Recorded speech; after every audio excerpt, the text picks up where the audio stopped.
Era tukwaniriza ku mukutu gwaffe omuganzi ogumanyikiddwa nga Uganda mu Kamoli. Wawalisewo olutalo wakati wa Tiana fiancé oba guy omukyalo oyo wa Scoop on Scoop ku Urban TV wakati we n'omukyala amanyikiddwa nga oba n'omuwala amanyikiddwa nga Sheila Gashumba. Ebyama bigenda nga bisajjuka mpola mpola, so n'olwekyo nkusaba ekintu kimu beera nga subscribe kweno channel tubere nga tugenda mu maaso mpola mpola. Amanyi ndowooza wampita Ntambi Jimso, Rich Boy Maxud Junior.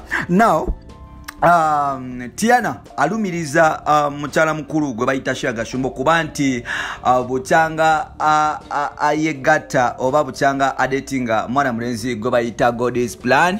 Nawe kityo Sheila Gashumba yakajjamu mbwe mbuto bbiri mbu Sheila Gashumba alina ekisiraani atawaka bulungi buli musajja agezako kuba nti amuteekamu omwana. Sheila wakiri afuna miscarriage okuba nti azijjamu. Era Tiana agamba nti ono omukyala oba Sheila Gashumba yomu ku bakyala bakyasinze okuba nti bakulamu embuto mu Uganda n'okuba nti yeetanira nnyo ebintu bya sex naye nga ate tali ready kufuuka maama ajjudde emirimu. So n'olwekyo baba avaayo nga commentinga ku nsonga z'eggwanga oba eziruma abantu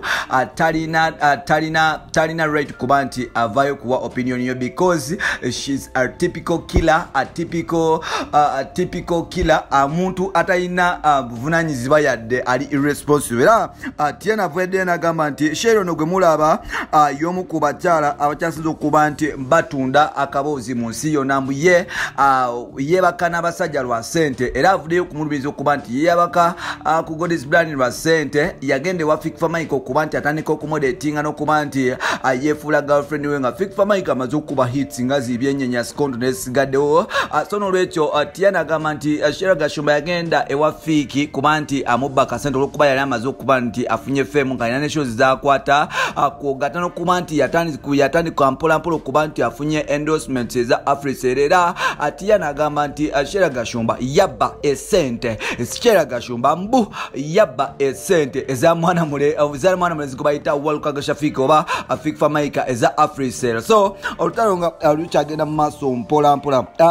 Sheila avuddeyo era naye ne batandika okumulumiriza. Tiana agamba nti Sheila Gashumba television presenter failure bwe bintu byali akola ku TV byonna byayite bitegerekeka okujjako kuba nti agineka ebijigo n'okuba nti abeera nti ayolesa akaziko mbukusho Sheila zonna zabaddeko abadde tagattako value. Awo ngamba nti ono omukyala yagenze mu personal kuba ovumira munna akazigo nga ate okimanya abasajja bangi baagala akasigo. Naye ate omukyala ono avuddeyo n'agamba nti Sheila she's a useless creature mbu talina kyagatta ku nsi.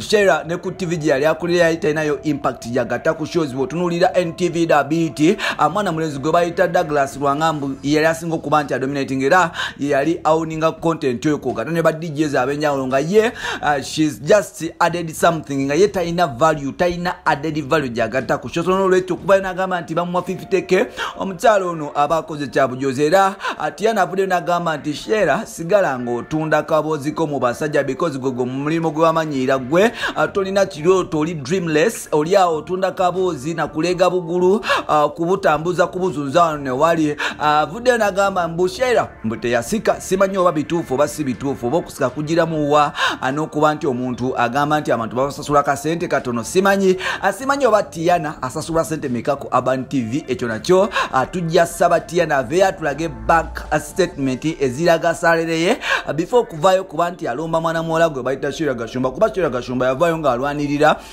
abakozi ba radio ne TV ko kata ne banamulira abalala basasula empola mpola. So asira bansonga lwaki omukyalo ono yavuddeyo n'amuyingira bw'ati naye ng'ate kyekye kiriwo Sheila Gashumba bamugambye malaya mujimu wa mbuto musi w'abaana ajjamu embuto.